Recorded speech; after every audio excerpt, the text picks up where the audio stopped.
This is Joe. I just wanted to do a quick video on my Discus tank.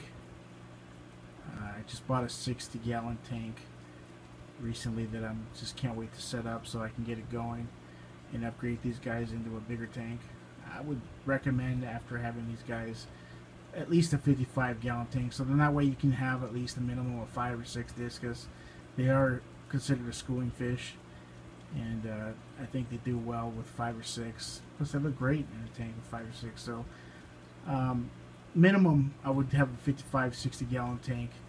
And obviously, you know, if you can, a bigger tank, the bigger the better.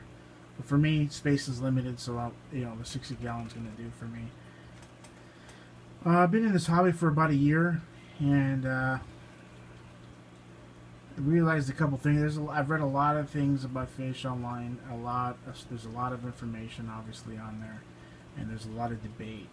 There is a lot of debate, different ideas, different things, different opinions, and all I can speak from is my experience with these fish.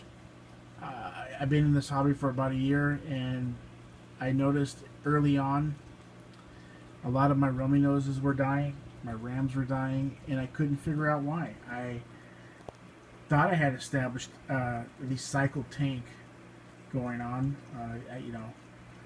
I was doing my maintenance, doing my cleaning, siphoning the gravel, cleaning out everything, keeping the nitrates low, and my fish were still dying, my rams and my rummy noses, and I just couldn't figure out why.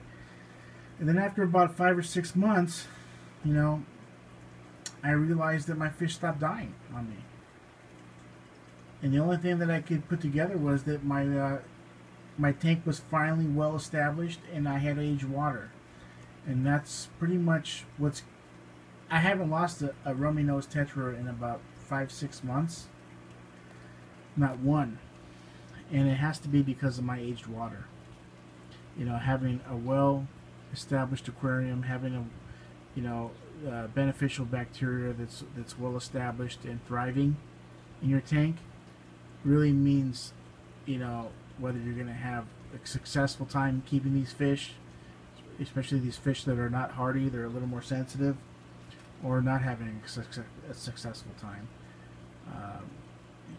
I realized in this hobby, if you just do things right and you have a lot of patience, you're going to be successful in keeping fish alive, basically.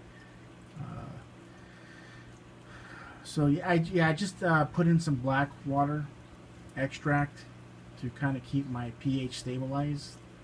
My water here in Anaheim is very hard, so I just want to keep it somewhat, right now it's at 8, which is, considered pretty high alkaline. But they're okay, these are tank bred Discus, they're fine, they're actually, Discus can thrive on high hard water, alkalinity, just as long as they're not wild. But these guys, they're used to having tap water, they're used to all that. Actually, yeah, they're fine, This is 8, and I just put some Blackwater extract to bring my pH down. Eventually it'll probably get down to about 7.5. It usually ranges from 7.5, 7.8, something like that. But it doesn't really matter. They seem to be fine. It's a good natural way to lower your pH and tint your water to make it look a little more natural, a little more Amazonian. So I like it. Seems fine. Works out fine. Basically, just keep your water clean. Do your weekly maintenance. I clean my water about 25-30% a week, and I might clean an extra.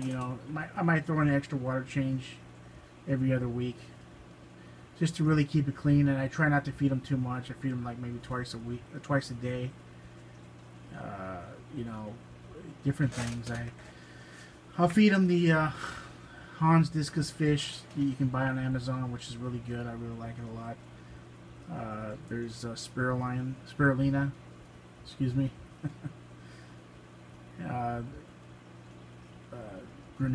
Granules. What else is there? Oh, they really like the freeze-dried worms, which is really a treat for them. Even bloodworms, brine shrimp. I just try to mix it up with a little of everything, but I just try not to overfeed them. I try to keep the balance between keeping the water tank clean and the amount of food that I feed them. I do like to feed them twice a day. I like to keep them healthy, but at the same time, I don't want the water quality to go either. So you just got to find a balance between the two. I use a hang-on back filter, the Marineland 200 Penguin, which works really good. It's got two slots for cartridges. I buy just the cover cartridges that you can buy on Amazon instead of just buying the media, which can tend to get expensive. I actually buy the filter. I buy the just the cartridge medias on Amazon, and then from there I get the what do you call it, the filter floss on eBay. Like, I buy it in rolls, and then from there you could just you can get the activated carbon if you want and put it in the media, or you can go without it. Right now I'm not even using the activated carbon. I don't really think,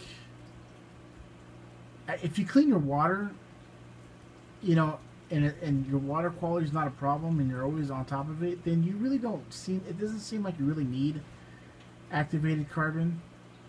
I know that it's supposed to, clear out the impurities and the odor, make sure the odor, your tank doesn't smell, but, those things don't happen if you clean the water and you stay on top of everything. So you shouldn't really need activated carbon if you're on top of your water changes and you keep everything clean.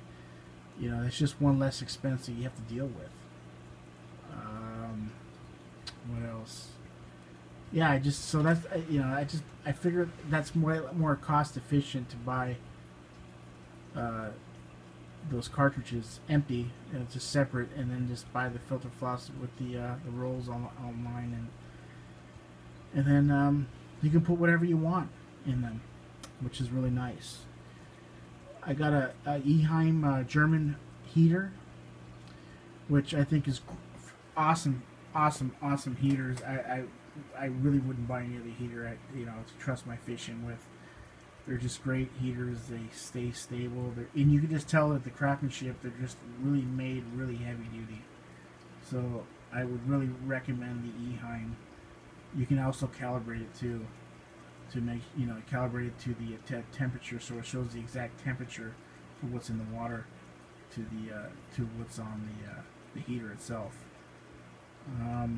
That's about it. Just your water changes. Don't overfeed. Make sure you keep on top of everything, and mix up your diet, and make sure you have aged water. Make sure that your water is, your tank is well established, and then you should be okay.